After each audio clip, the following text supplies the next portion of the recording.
میں یہ بتانا چاہتا ہوں کہ گوشت دنیا کی ہر کلچر میں بڑا کھانا ہے، کھانوں کا مرکز ہے، اور یہ خوشی کی علامت بھی ہے۔ جب بھی کوئی بڑی تقریبات ہوتی ہیں، کوئی بڑی عیدیں ہوتی ہیں، تو پھر گوشت جو ہے یہ کھانوں میں ضرور موجود ہوتا ہے، اور لوگ گوشت کھاتے ہیں اور خوشی مناتے ہیں۔ ہم جانتے ہیں کہ روزوں کے ایام میں ہم شادیاں بھی روک دیتے ہیں، تقریبیں ہیں نا، یہ بڑے بڑے فنکشنز ہیں، ہم ان کو روک دیتے ہیں کیونکہ ہم چاہتے ہیں کہ سادگی میں یہ روزوں کے ایام گزرے، بڑے بڑے کھانے نہ ہوں، بڑے بڑے فنکشن نہ ہوں۔ اسی لیے کیتھولک کلیسیا کے پیروکار جو ہیں وہ گوشت نہیں کھاتے ہیں، کیونکہ گوشت ایک زبردست غذا ہے، اور روزوں کے دنوں میں کیتھولک مسیحی اپنے بدن کو ریاضت میں سے گزارتے ہیں، سادہ کھانوں کے ذریعے، شاید سبزیوں کے ذریعے، شاید دال کے ذریعے، یا عام کھانے کے ذریعے، لیکن بڑے بڑے کھانوں سے پرہیز کر کے اپنے آپ کو یسوع کے ساتھ ملا لیتے ہیں، اور اس ریاضت کے ذریعے اپنے آپ کو خدا سے ملاتے ہیں، تاکہ خدا سے ملاپ ہو، تاکہ گناہوں کی معافی پائیں اور یسوع کے دکھوں میں شامل ہو جائیں، اور پھر اس کے جی اٹھنے میں بھی شامل ہو جائیں۔ God bless you. تو ان سے اگر پوچھا جائے، یا جس طرح فادر صاحب بیان کر رہے ہیں، اگر دیکھا جائے تو وہ کس بیس پہ یہ باتیں کر رہے ہیں، کہ کس بیس پہ وہ کہتے ہیں کہ بیاہ شادی نہیں کرنی چاہیے یا روزوں میں گوشت نہیں کھانا چاہیے؟ تو پیچھے پس پردہ جو ہے وہ بات کیا ہے؟ پس پردہ بات صرف اتنی ہے کہ خداوند یسوع مسیح کی مصلوبیت کو یاد کرتے ہوئے، خداوند یسوع مسیح کے دکھوں کو یاد کرتے ہوئے، وہ چونکہ بیاہ شادی ظاہری بات ہے کہ خوشی کی علامات ہیں، خوشی کی رسومات ہیں، اور گوشت کھانا جو ہے یہ بھی خوشی کے لمحات میں جو ہے وہ پکایا جاتا ہے، بنایا جاتا ہے، اور لوگ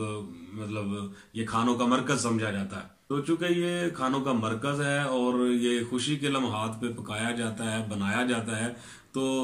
روزوں کے ایام چونکہ دکھوں کے ایام سمجھے جاتے ہیں، خدا یسوع مسیح کی مصلوبیت کے ایام جو ہیں ان کو یاد رکھتے ہوئے نہ تو بیاہ شادی کرنے کو کہا جاتا ہے اور نہ گوشت کھانے کو، ٹھیک ہے نا؟ تو بیس تو پیچھے ہے یہ۔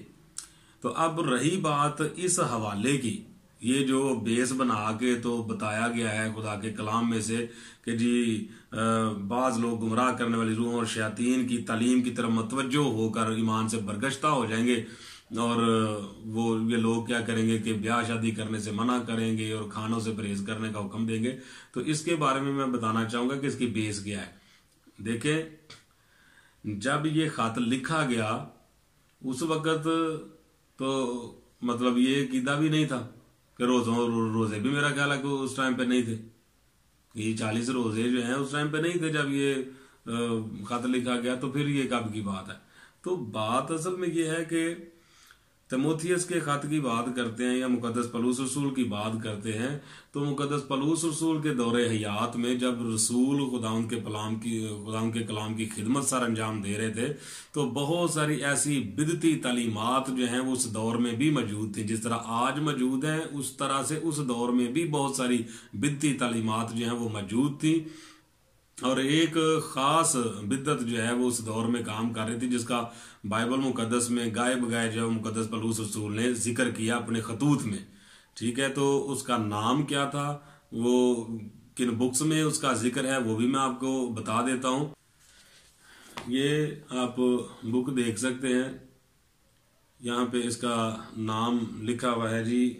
رسولوں کے نقش قدم پر، ولیم جی ینگ، ٹھیک ہے؟ یہ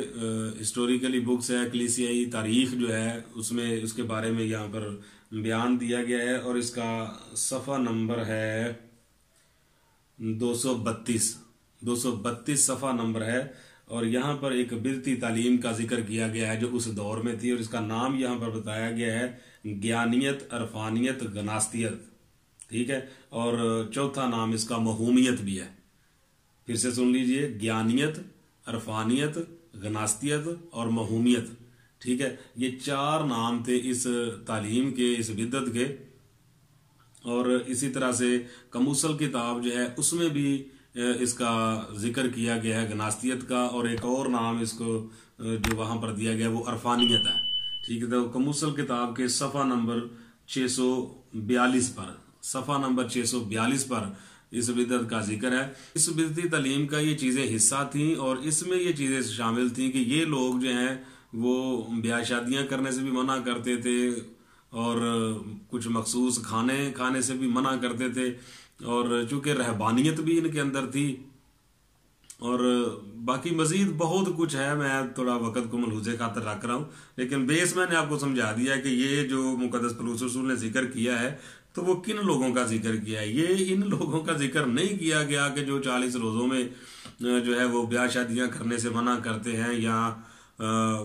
گوشت کھانے سے منع کرتے ہیں۔ دیکھیں یہاں تو ہو کہ وہ پورا سال جو ہے یا ساری زندگی جو ہے وہ بولیں کہ بھئی آپ وہ ہر کسی پہ لاگو کر دیں، بیاہ شادی گناہ ہے یا بیاہ شادی ہونی نہیں چاہیے۔ مقدس پولس رسول نے اپنے اس دور کی اس بدعت کے بارے میں یہ بات کی ہے، ٹھیک ہے۔ تو اب جن لوگوں کو اس کی بیس کا نہیں پتا یا اس کی جو بیک گراؤنڈ ہے اس کا نہیں پتا، وہ اس کو اس چیز پہ لاگو کر دیتے ہیں۔ تو اس چیز پہ لاگو نہ جو وہ مناسب نہیں ہے، کیونکہ میں نے پہلے فادر صاحب کا بیان جو ہے وہ آپ کو سنوا دیا ہے کہ وہ خود جو ہے وہ اس چیز کو کس پوائنٹ آف ویو سے لے رہے ہیں۔ تو مزید تھوڑا سا میں خدا کے کلام میں سے بھی واضح کر دیتا ہوں۔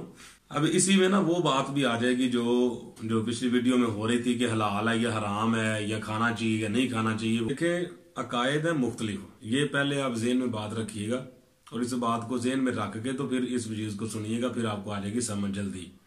عقائد مختلف ہیں، ٹھیک ہے۔ ہم لوگ جب مطلب جاتے ہیں وزٹ پہ تو ظاہری بات ہے کیتھولکزم الگ ہے، پروٹسٹنٹ الگ ہیں، اسی طرح اور بھی کئی ایسے مطلب فرقے ہیں، مختلف عقائد ہیں، تو ان کی تعلیمات بھی فرق ہیں، ان کے عقیدے فرق ہیں۔ تو اب کسی پہ ہم اپنا عقیدہ جو ہے وہ زبردستی مسلط تو نہیں کر سکتے، ٹھونس تو نہیں سکتے، ٹھیک ہے۔ تو خدا کا کلام جو ہے وہ اس سلسلے میں کیا کہتا ہے، رومیو باب نمبر 14 ہے اور اس کی آیت نمبر 3 کو پڑھتے ہیں۔ تو یہاں پر لکھا ہوا ہے، کھانے والا اس کو جو نہیں کھاتا حقیر نہ جانے، اور جو نہیں کھاتا وہ کھانے والے پر الزام نہ لگائے، کیونکہ خداوند نے اس کو قبول کر لیا ہے۔ اب دونوں طرح کے جو لوگ ہیں جو مطلب کہتے ہیں کہ بھی کھانا چاہیے، کچھ بھی نہیں ہوتا کھا لینا چاہیے، اور جو کہتے ہیں کہ نہیں کھانا چاہیے، دونوں کے لیے یہاں پر خدا کے کلام کی بات جو ہے وہ بیان کر دی گئی ہے کہ کھانے والا اس کو جو نہیں کھاتا حقیر نہ جانے، اور جو نہیں کھاتا وہ کھانے والے پر الزام نہ لگائے، کیونکہ خداوند نے اس کو قبول کر لیا، ٹھیک ہے۔ بہرحال اس میں جو طریقہ کار ہے خدا کا کلام ہمیں سکھاتا ہے کہ ہمیں کرنا کیا ہے۔ کرنا یہ ہے کہ دیکھیں کسی ایک بات پہ ہم کسی بھی تعلیم کی بنیاد نہیں رکھ سکتے، ٹھیک ہے۔ خدا کے کلام میں اور بھی بہت ساری ایسی باتیں ہیں۔ خدا کا کلام برادرانہ محبت کے بارے میں بھی بتاتا ہے، خدا کا پاک کلام جو ہے وہ میل ملاپ کے بارے میں بھی بتاتا ہے۔ تو یہاں پر مزید آگے خداوند کا کلام جو ہے وہ ہمیں کیا سکھاتا ہے، جب ہم پڑھتے ہیں آیت نمبر 14 کو، تو یہاں پر لکھا ہوا ہے، بلکہ آیت نمبر 13 سے پڑھ لیتے ہیں، تو لکھا ہے، پس آئندہ کو ہم ایک دوسرے پر الزام نہ لگائیں، بلکہ تم یہی ٹھان لو کہ کوئی اپنے بھائی کے سامنے وہ چیز نہ رکھے جو اس کے ٹھوکر کھانے یا گرنے کا باعث ہو۔ اس طرح کی مزید ویڈیوز دیکھنے کے لیے ہمارے چینل کو سبسکرائب لازمی کریں اور بیل آئیکن کو پریس کریں تاکہ ہر نئی آنے والی ویڈیو بر وقت آپ تک پہنچ سکے۔ Thanks for watching.